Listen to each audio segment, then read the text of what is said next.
Hello আমার প্রিয় বন্ধু আর ক্ষুদে শিল্পীরা, রংছটা আর্ট চ্যানেলে আরও একবার অনেক অনেক ভালোবাসা আর স্বাগতম। আজ আমরা পেন্সিল আর খাতা নিয়ে এক নতুন জাদুর দুনিয়ায় হারিয়ে যাব। সর্বপ্রথম কাগজের বাঁ পাশে এঁকে নেব একটি কুঁড়ে ঘর। খুব সহজেই কিছু আঁকাবাঁকা দাগ দিয়ে এভাবেই টেনে নেব। সাধারণ কয়েকটি দাগ দিয়ে এই ঘরটি আমরা সম্পন্ন করব। তোমরাও আমার সঙ্গে সঙ্গে খাতা পেন্সিল বার করে আঁকা শুরু করো। এখন জানলাটি তৈরি করব। দেখো কিভাবে আমি তৈরি করছি। বন্ধুরা, কুঁড়ে ঘর বড় বড় অট্টালিকার মতো হয়তো অনেক উঁচু নয়, কিন্তু এর ভিতরে থাকে গ্রাম বাংলার সাধারণ মানুষের অনেক মমতার ভালোবাসা। যারা এই ঘরে বাস করে তারা অনেক সাধারণ, অনেক সরল, এদের মন অনেক বড় হয়। তোমরা কেউ কি এমন ঘর দেখেছো কখনো? জানো, 20 থেকে 25 বছর আগে গ্রামে প্রায় প্রতিটা বাড়িতেই এমনই ঘর দেখা যেত। আমাদেরও ছিল আগে, আমিও থেকেছি। আমার বেশ ভালোই লাগতো তখন। বৃষ্টির সময় এত সুন্দর আওয়াজ হতো, মনে হতো বৃষ্টি গান গাইছে, বৃষ্টি নাচ করছে। সে এক দারুণ অনুভূতি, যারা থেকেছে তারাই শুধু জানে। ঘরটিকে শীতল ছায়া প্রদান করার জন্য ঘরের এক পাশে তৈরি করে নেব সুন্দর একটি গাছ। দেখো কিভাবে আমি মেঘের মতন আঁকাবাঁকা ঢেউ খেলানো দাগ দিয়ে ঘরটি তৈরি করে নিচ্ছি। তোমরাও একই রকমভাবে তৈরি করো। এবার ঘরের পিছন থেকে এঁকে ফেলি মস্ত বড় একটি পাহাড়, সোজা কয়েকটি দাগ টেনে।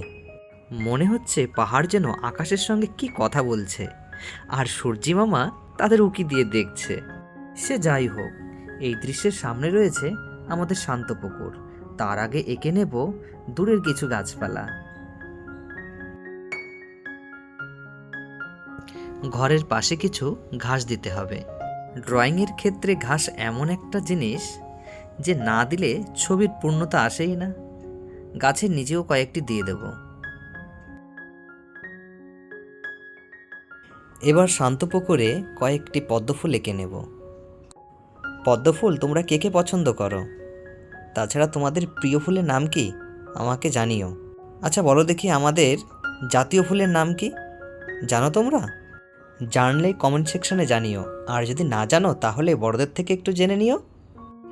ভোরের প্রথম আলো যখন জলে এসে পড়ে, পদ্মফুল তখন পাপড়ি মেলে হাসতে শুরু করে। মনে হয় যে সমস্ত পৃথিবীকে সে শুভ সকাল জানাচ্ছে। পদ্মফুল এবং পদ্মফুলের গোল গোল পাতা, এই দুটি একসঙ্গে যে কত সুন্দর দৃশ্য তৈরি করে সে আর কি বলবো। যাই হোক, তোমাদের সঙ্গে কথা বলতে বলতে ড্রয়িংটি প্রায় শেষ। এবার ছবিতে শেড দিতে হবে। শেড দিলে ছবির গভীরতা তৈরি হয়। কখনোই আমরা পেন্সিলটিকে দেখতে অনেক একেবারে মাথার দিকে ধরবো না।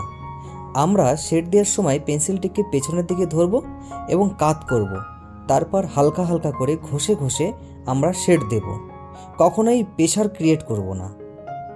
শেড দেওয়ার সময় একটা জিনিস খেয়াল রাখতে হবে যে আলো কোন দিক থেকে আসছে। যেদিক থেকে আলো আসছে তার বিপরীত দিকে আমরা ডার্ক করব এবং আলোর দিকে হালকা শেড দেব।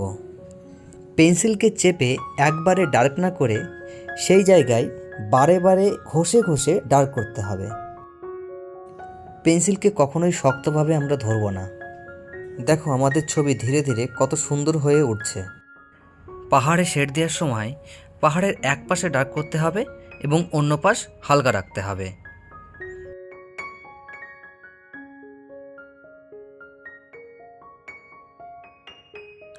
গাছেও একই রকমভাবে শেড দিতে হবে। গাছের গুড়ির এক পাশে আমরা ডার্ক করব এবং অন্য পাশ হালকা রাখব। মোট কথা আমাদের এটাই বোঝাতে হবে যে সূর্যের আলো এক পাশে পড়েছে, অন্য পাশে পড়েনি। যে পাশে সূর্যের আলো পড়েনি সেই পাশে আমরা ডার্ক করব, আর যে পাশে পড়েছে সেই পাশে উজ্জ্বল রাখব। আচ্ছা, আমি যেভাবে তোমাদের করাচ্ছি তোমরা বুঝতে পারছো তো? আঁকা বিষয়ে আরও কিছু জানার থাকলে অবশ্যই কমেন্টে জানিও কিন্তু। এমন করেই আস্তে আস্তে প্রতিটা সাবজেক্টকে আমাদের শেড দিতে হবে। শেড দেওয়ার সময় পেন্সিলের দাগ যেন এলোমেলো না হয়, এতে ছবি খারাপ দেখাবে। পেন্সিল একই দিকে চালানো ভালো। ছবি আঁকার সময় তাড়াহুড়ো না করাই ভালো। ছবি সময় দিয়ে করলে ভালো হওয়ার সম্ভাবনাও বেশি থাকে। দেখো ছবিটা এখন ধীরে ধীরে কত সুন্দর ফুটে উঠেছে। তোমরাও এরকমভাবেই প্র্যাকটিস করবে। ছবি তৈরি করার সময় কখনোই ভয় পাবে না। সময় দিয়ে করবে, আস্তে আস্তে করবে, লাইনগুলো বোঝার চেষ্টা করতে হবে, তাহলে দেখবে ছবি এমনিই ভালো হবে। আজকের এই ছবি প্রায় শেষের পথে। আজকের এই ভিডিও কেমন লাগলো তোমাদের কাছে? তোমরাও বাড়িতে চেষ্টা করবে এবং আমাকে জানাবে কেমন আঁকলে। ছবি ভালো লাগলে একটা লাইক দিও।